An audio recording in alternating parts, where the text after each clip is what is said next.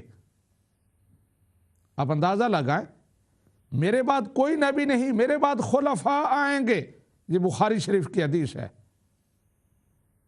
آپ یہ اگر فرما دیتے تو کیا فرق پڑتا تھا کہ میرے بعد کوئی نبی نہیں، ہاں غیر شرعی نبی ہوں گے اور خلفاء ہوں گے، لیکن آپ نے ایسا نہیں فرمایا۔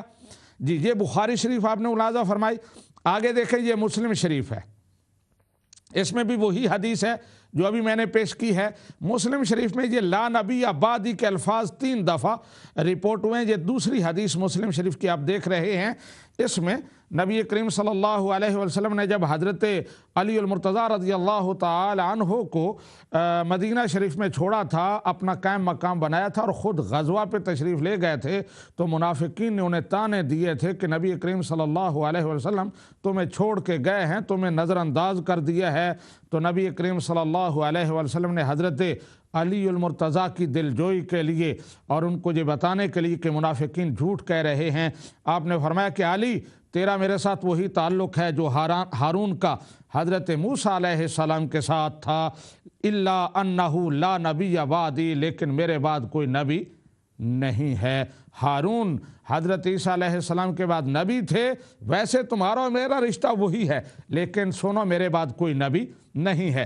یہ مسلم شریف میں دوسری حدیث، اور پھر تیسری جگہ امام مسلم اسی حدیث کو پھر رپورٹ کر رہے ہیں، انہ لا نبی بعدی، وہی حضرت علی المرتضیٰ والی حدیث۔ آگے سنن ابی داؤد، اس میں یہی حدیث، اور یہ حدیث پاک بھی قابل توجہ ہے۔ نبی کریم صلی اللہ علیہ وسلم نے فرمایا، یہ الفاظ آپ سکرین پر دیکھ سکتے ہیں، اوپر جو تحریر آ رہی ہے اس میں سیکنڈ لاسٹ لائن جہاں لا نبی بعدی ریڈ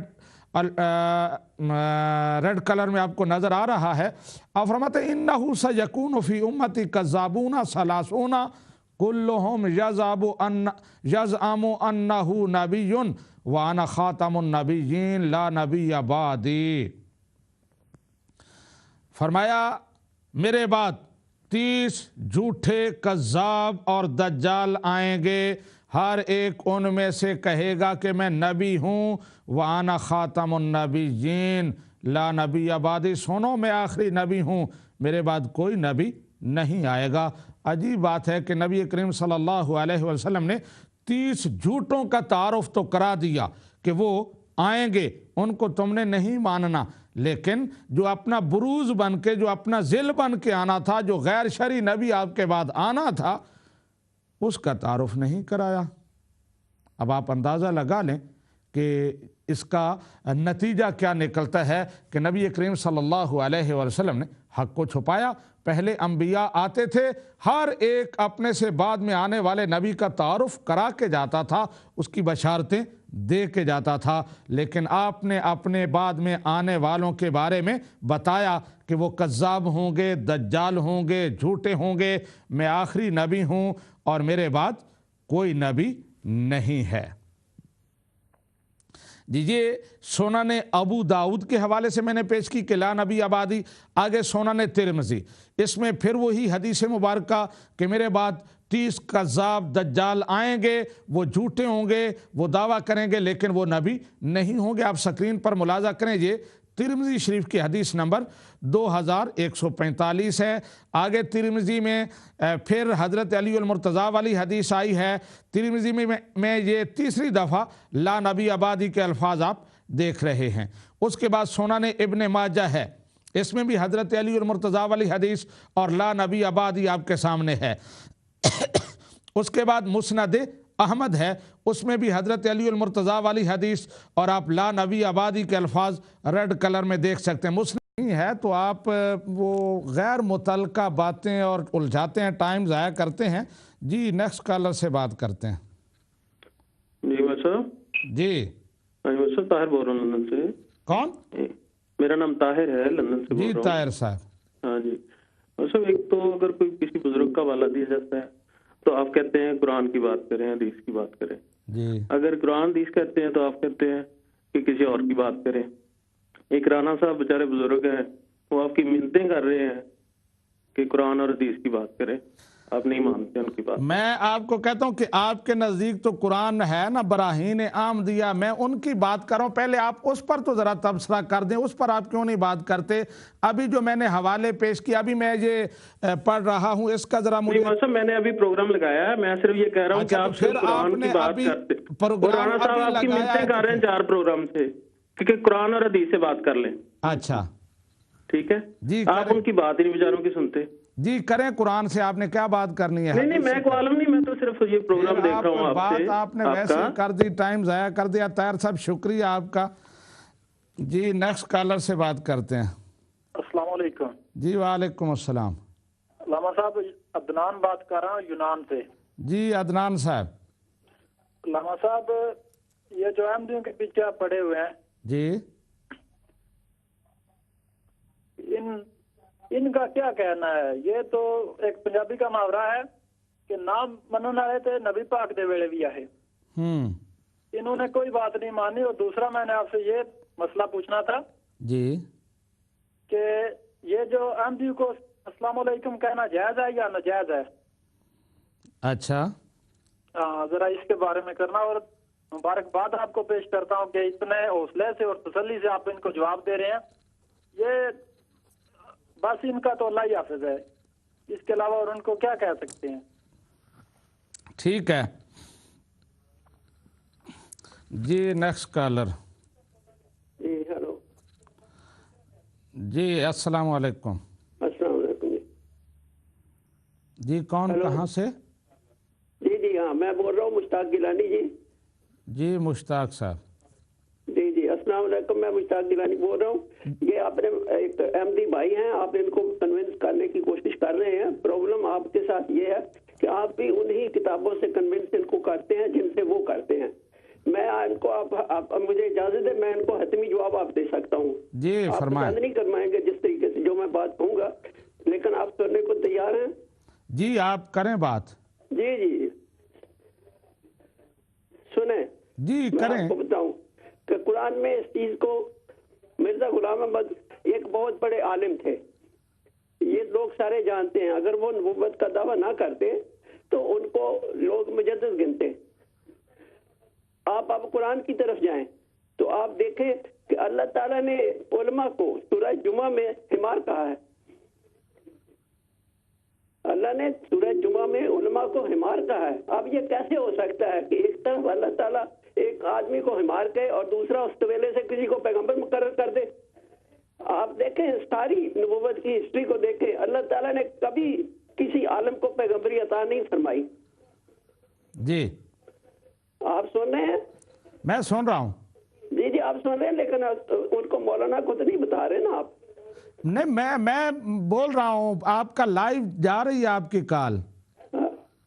ہاں جی آپ سن رہے ہیں. ہاں جی میں نے آپ کو بتایا کہ اللہ تعالیٰ نے کبھی کسی عالم اور فاضل کو پیغمبری عطا نہیں فرمائی. بالکل.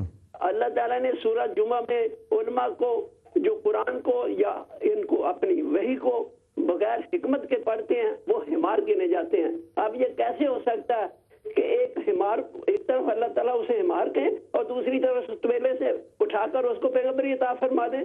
جی یہ ان کی پیغمبری جو ہے مرزا غلام احمد صاحب کی ہے، قرآن سے خود ثابت ہو رہا ہے کہ یہ ایک نجائز پیغمبری ہے. دوسری بات میں یہ بتاؤں گا کہ رسول اللہ حضرت ابراہیم کی اولاد سے پیغمبر آنے تھے.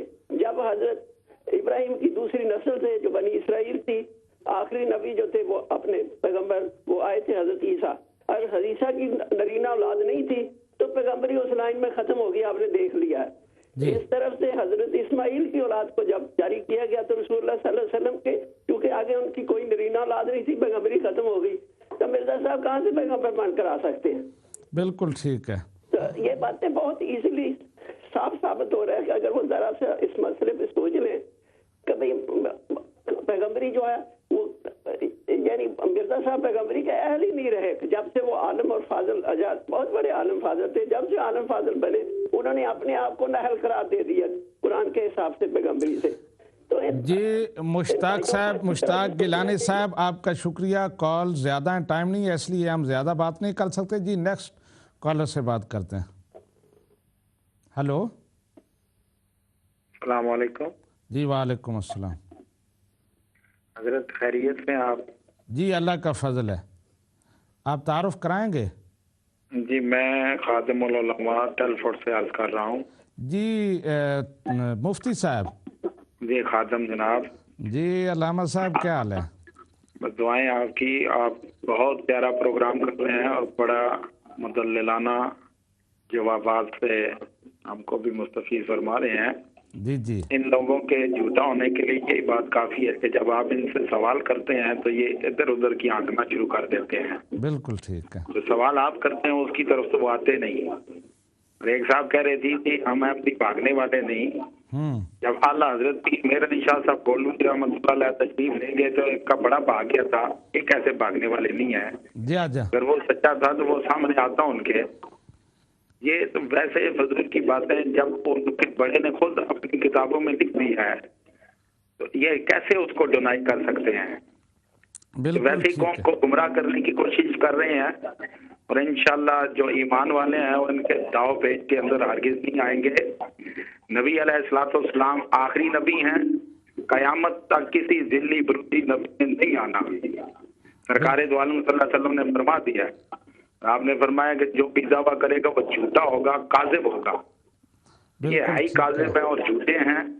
اور ان کے جھوٹ ہونے کے لیے یہی کافی ہے کہ جب آپ ان سے سوال کرتے ہیں تو وہ جواب نہیں دیتے تو ادھر ادھر کی آگے پیچھے کرنے کی کوشش کرتے ہیں. جی شکریہ. اگر سچے ہیں تو وہ جواب دیں. مفتی صاحب شکریہ. ابھی ہمارا بریک کا ٹائم ہو رہا ہے. اللہ تبارک و تعالی آپ کو اجر عظیم عطا فرمائے. مفتی طاہر صاحب ٹیلفورڈ سے تھے جو گفتگو فرما رہے تھے. حوصلہ افزائی فرمائی. اللہ تبارک و تعالی ان کے علم و عمل میں برکتیں عطا فرمائے. ابھی مشتاق گیلانی صاحب نے کال کی تھی اور انہوں نے ایک بات کی جس کی میں تھوڑی سی وضاحت کرنا چاہتا ہوں. ہو سکتا ہے سامعین و ناظرین کو سمجھ نہ آئی ہو. وہ کہتے ہیں کہ اللہ تعالیٰ نے کسی عالم دین کو یا عالم کو ولی نبی نہیں بنایا. مقصد یہ ہے کہ نبی کو اللہ تبارک و تعالی خود پڑھاتا ہے. جیسے نبی کریم صلی اللہ علیہ وسلم کا ایک لقب امی ہے کہ آپ نے کسی سے نہیں پڑھا، کسی سکول میں مدرسے میں نہیں گئے، کسی غیر کے سامنے آپ نہیں گئے، بلکہ اللہ تعالیٰ نے علم القرآن، اللہ تعالیٰ نے خود آپ کو پڑھایا. اللہ تبارک و تعالیٰ نے ڈائریکٹ آپ کو علم عطا فرمایا. تو یہ ان کا مقصود تھا.